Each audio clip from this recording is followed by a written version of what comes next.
We evolved under gravity's gentle pull, cradled by Earth, shaped by its atmosphere, guided by the sun's cycles and the pull of the moon. But what happens when we escape that cradle? When we rise above the clouds and float inside a tank orbiting the planet at 28.000 kilometers per hour, the International Space Station is more than a marvel of engineering. It is a psychological experiment in real time, because your brain wasn't built for space. In zero gravity, your body begins to drift, but your mind begins to rebel.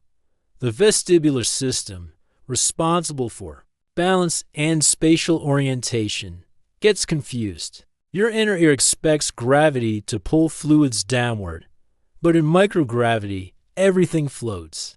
The result? Space motion sickness, dizziness, disorientation. It's like your brain is being lied to by your own body. But that's just the beginning. On Earth, your brain relies on countless tiny cues, pressure on your feet, the feel of air resistance, even how your muscles resist gravity to map where you are. Strip those away, and the brain must write its own rules. Astronauts report losing their sense of up and down. Some feel like they're constantly falling. Others adapt so well that returning to Earth becomes disorienting all over again, as if gravity itself feels alien.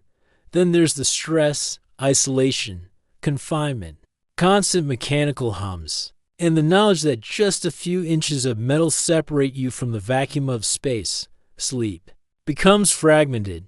Circadian rhythms drift. The sun rises and sets 16 times a day aboard the ISS. But your brain still craves the familiar patterns of Earth. Melatonin production drops. Dreams become strange. Hallucinations have been reported. And yet, the brain begins to adapt. Neuroplasticity kicks in. The body rebalances fluid distribution. The brain reinterprets signals from the inner ear. Astronauts start to develop a space sense, a new way of navigating and perceiving without gravity. It's as if your brain builds a new version of reality tailored for the stars. But this transformation is not without consequences. Imaging studies show structural changes in the brain, shifts in cerebrospinal fluid, compression of the optic nerve, and changes in the volume of white matter. These aren't just short-term quirks. Some of these effects persist even after an astronaut returns home. It raises a deeper question. How many missions can a brain endure? Before it becomes permanently altered, emotional processing may change. 2 astronauts on extended missions have reported increased irritability, mood swings, and even episodes of depression. It's not hard to imagine why. You're far from Earth, your loved ones, and any sense of normalcy. In some ways, space strips you down to your core, exposing the raw machinery of the mind. Yet, in the midst of these challenges, the brain reveals something profound, its ability to evolve. Space is not a place of comfort.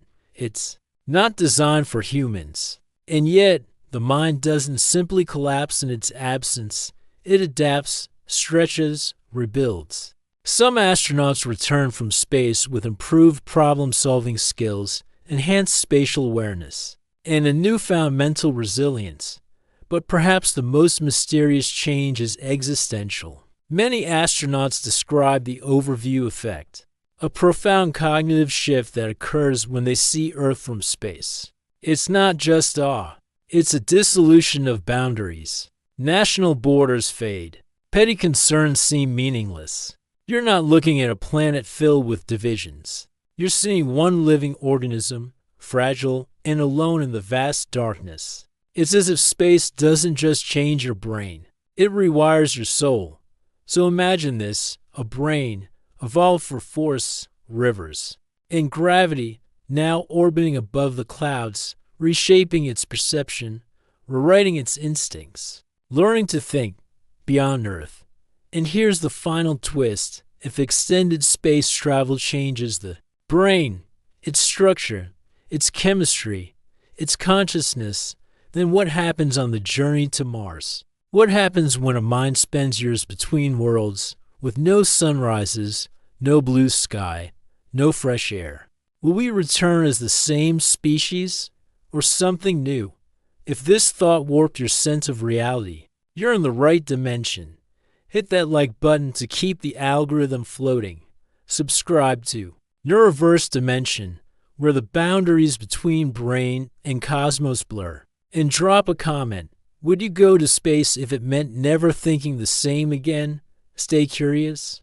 The frontier isn't just above us, it's within us.